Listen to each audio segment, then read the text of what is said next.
Good freaking morning. Today I'm going to show you the importance of having friends in your life, but more specifically, honestly, it just has to be one friend. A lot of people complain and say, man, I don't have any friends, but I believe everyone has at least that one close friend to them. And I have a few, but I only have one accountability partner. And so this is a friend that preferably you meet up weekly with and all that. So we're going to go over to my friend Noah's house. See you there.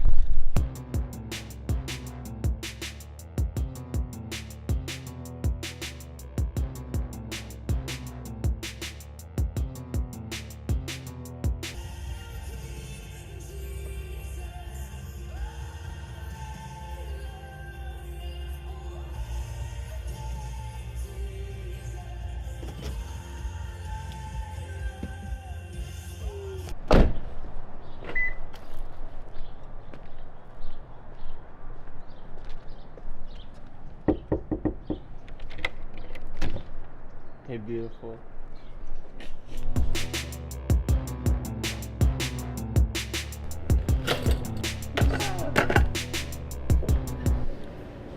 Appreciate it, man. Probably for the off days in the office. Well, yeah, that's what I'm saying. Like, I wonder if any type of like culture's gonna be over there, you know? What do you mean that type of culture? Okay. Because I was just gonna pay them in racks. Oh, you can pass? I'm like, yeah, I was gonna pay you. And they're like, okay. And I'm all, I just take out, and I'm all, Bills. Okay.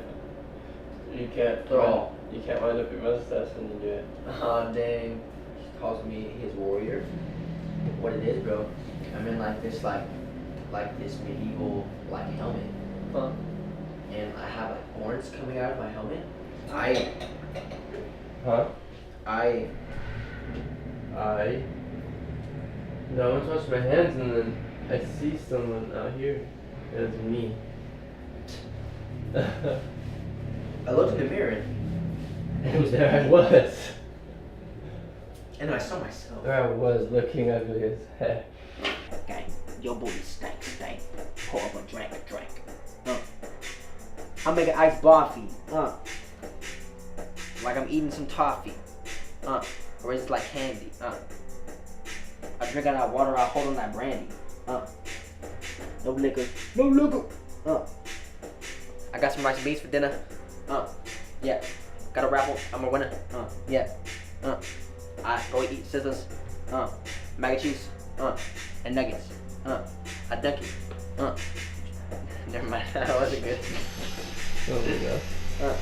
You love it. Fresh press from Francais. I do my danse. Change my ponche.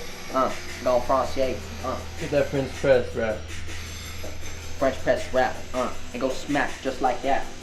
3, 2, 1, time is up. Gotta have some fun. That was good though. That was pretty good. So Noah's house, very loud, noisy sounds outside. So we're here at my place. Say hi. We're at the pad. Hi. This is my friend Noah. I'm not gonna tell you his last name because you might track him down and do something. We're not having that. Life partner right here. Just kidding. We're not Not married. like a life part. No, not like that. Like, Sorry, we're not married. But you brothers. feel me. Alright guys, so isn't it just so funny when someone yawns that like it makes you want to yawn? I don't understand how that works, but it's all good. We got my boy Noah. My boy Noah. Hey, how you doing? What's up? Yeah. Okay, so friends since 5th grade. Dude, this is like best friend. This is the dude that I said life friend. We're not married. Like No, you said life partner, but this we're not life, there either. yeah, this ring is not from him. But dude, this is my accountability partner. He is my partner in that way. He holds me accountable to certain things in life. So, there's many things. Let's just get into it, yeah? Accountability, right? Imagination. Yeah, basically, this isn't something a lot of people do. It happens very frequently in the Christian community. Having an accountability partner is something that I found very key in my life. Earlier on, I had one, his name was Alex, and that was like my last 2 years of high school that we would meet every Monday before school. And that was like really solid for me. He was older than me, and so he would shine light on like I don't know, kind of mistakes that he made in high school, and how it was just, I don't know, really hard for him. And then he would like encourage me to like not make those same mistakes. Me and Noah were the same age, and so it's been very interesting. One of my questions for you, Noah, is how do you find like it having an accountability with someone your age, and kind of just like seeing, I guess maybe how similar people are in general? So that's like the first thing that comes to my mind is like you're in the mess like with me. Like you're not, Yeah. you know, it's not like you're too young to where like you don't understand, and it's not like you're too old to where like, oh, I've been there, like trust me, like Yeah. like I don't struggle with certain things anymore. So like it's Yeah. not like that. It's like we're both learning together, and like things that I find out on my own, like I share with you, Seth, and you know, and vice versa. And so I just think it's really cool because like we get to like grow as human beings and like as brothers, like together, you know. And I think it's just a different dynamic than if you were like older or younger than me, or vice versa. Yeah. So this is something I see like happen very often, and not to be like sexist or anything, but especially with women, girls, like there's a lot of people with fake friends. Like so many people with fake friends, and you know, a lot of people gossip about each other. You know, it's just really not cool. I mean, one of my favorite artists, Andy Mineo, he literally just dropped a song called Friends, and it's talking about, well, one, if you're not there when things are going bad, like, then hey, like, I guess you're not a friend. But also, there's times that like I maybe think I'm doing really good, and like one of my truths is just off, and I'm actually doing something for the wrong reasons. Like this dude right here will tell me like, hey, like, yeah, I see like you're trying to do good, but like, dude, like you're totally like deceiving yourself, like you're doing this for the wrong reasons, or something like that. Like that's what an accountability is for. It's a real friend. In a sense, all of your friends should be accountability partners in some way, because it's more like as time goes on, your friends should straighten you out. But like this is what me and Noah got going on. It's more like, hey, like we're making it a point to not forget about the accountability side of friendship, and we just will meet up once a week specifically for, hey, how are you? What's going on in your life? How can we get better as people and with our relationships, how we better communicate with people, but also better in our relationship with Christ and our walk with God. Like there are times to where like we're not even like talking about how we're doing, and we're just like we go off like rants and tangents. Yeah. And it's just like either something makes us laugh or just like super like just crazy deep. But yeah, that is it is designed whenever we do meet up and hang out, whether it's at I think lately it's been over at my house, but you know, it's just like the places will vary, but we're still like wanting to share our hearts with each other, and just how we've been for the week, and yeah, we are able to just be like really personal and like I don't know, really just like at the heart of like of how we've been feeling, you know. It's not like we meet up and it's like, all right, bro, so tell me, like, what did you do wrong this week? It was like we met up as friends, we hung out, and then conversations started dying slightly. The room gets silent, and then we address the elephant in the room. And I think that's something that nobody does anymore. Like, literally, I find throughout my day, depending on who I'm hanging out with, there will be an elephant in the room. Like, conversation starts to die out, and then everyone's thinking something maybe about someone. Maybe someone's judging someone, and it's like, just say what's on your mind.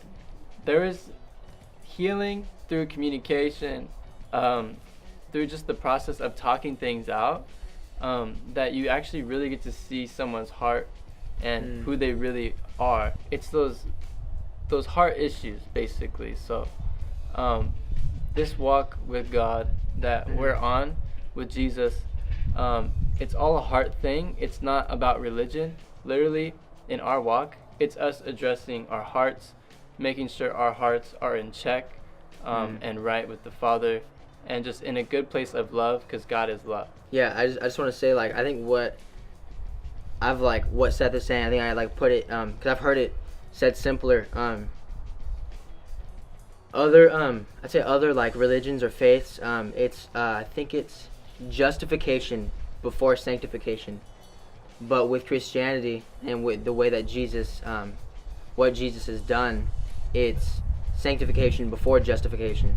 I mean, I think it would be kind of like bugging if, like, every person you walked into, it's like, hey man, how you doing? It's like, my life's a mess, man. I have this going on. I have all these things. Like, I don't know what to do with my life. And it's like, all right, man, have a good day. It's like, all right, later. And then like the next person, oh my gosh, bro, I don't know how to say this. Like, I'm just like, you know, I think there's definitely like a time and place for everything, you know. Like, you run into a homie and you're like, hey, what's going on? Like, no, I'm just, you know, having a good day. But I think if it's like somebody who like truly like you can like open up to, and it's like a good setting, you know, then I think that's like, you know, I think there's like an appropriateness about it. Like, I'm all about like getting to the heart issues and like letting Jesus like change your heart and just moving the right direction, you know. I think that what we normally do is so I'm a follower of Jesus, and so is Seth. Seth actually helped me come to Jesus, and so I thought that was really, really cool. And that's like a part of like our friendship, you know. And so but now that we're both following Jesus, it's like what it looks like is like, hey, like here's how my week's been. Like, I failed in these areas, and here's just what's going on in my life in general. Like, I don't really know how to do it.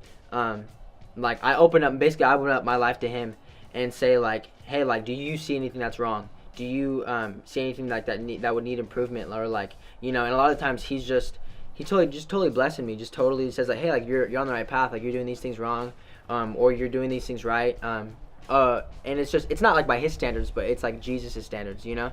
And so I definitely think that that's super helpful. And yeah, it's a lot of like, we're just uplifting each other, you know. Like, we're both like running the race of like faith, you know, and just trying to live as like followers of Jesus, you know. And so if we mess up and if we fail, and we open up about it and say like, hey, here's a win and here's a loss, you know.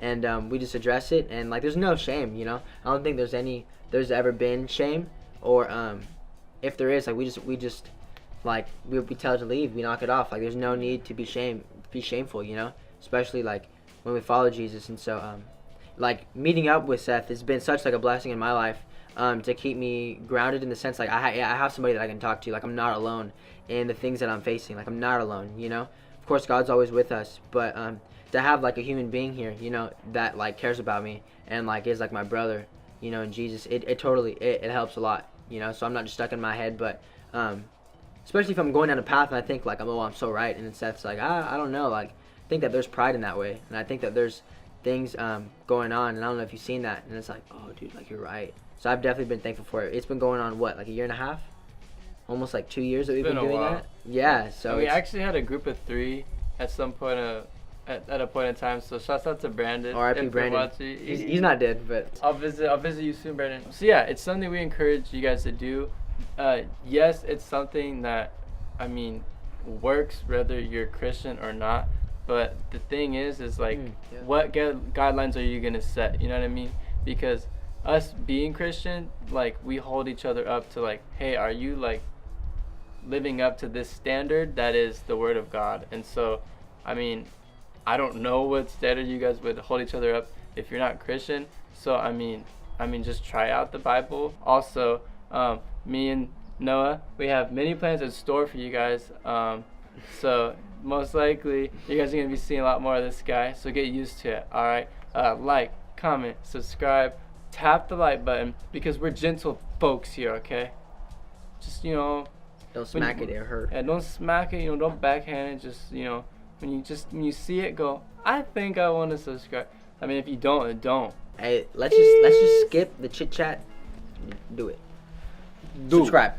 Do. Not even just. Do. This guy loves freestyling. Yeah. Nah, I'm good. I try. I'm not good. I mean, I try to be good, but it just doesn't always happen, you know? You know, in some other life, we're both rappers. I promise you. Like, I don't know, die and go to heaven, you'll see, like, we'll probably be rapping in heaven. You're goofy. I mean, I don't know, but you know, they say the streets are paved with gold in heaven. Dude, my teeth are gonna be paved with gold in heaven. With a grill. Yeah. Oh my god.